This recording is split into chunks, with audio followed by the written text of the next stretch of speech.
रब्बिल आलमीन वस्सलातु वस्सलामु अला अशरफिल अंबिया वल मुरसलीन। सवाल ये है कि कुर्बानी के और ज़कात के निसाब में क्या फ़र्क है।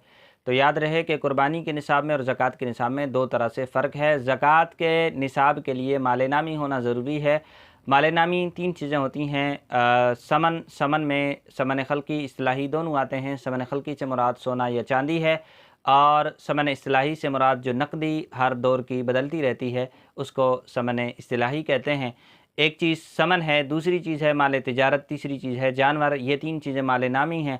इन तीन पर ज़कात लाजिम होती है, इसके अलावा पर जो है वो ज़कात लाजिम नहीं होती।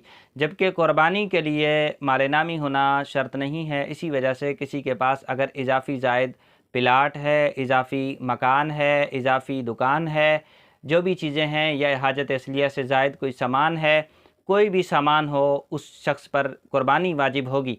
अलबत्ता ज़कात के लिए माल नामी होना शर्त है। माल नामी नहीं हुआ तो ज़कात लाजिम नहीं होगी।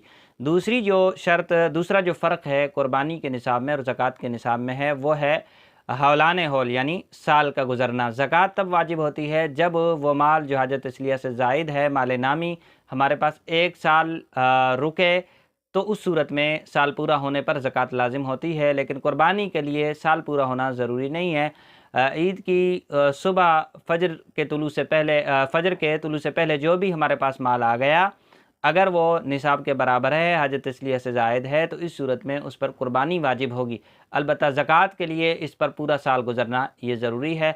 तो ज़कात के लिए माल नामी होना भी शर्त है और हौलान हौल यानी साल का गुज़रना भी ज़रूरी है। जबकि कुर्बानी में ना हौलान हौल ज़रूरी है, ना ही जो है वो माल नामी होना ज़रूरी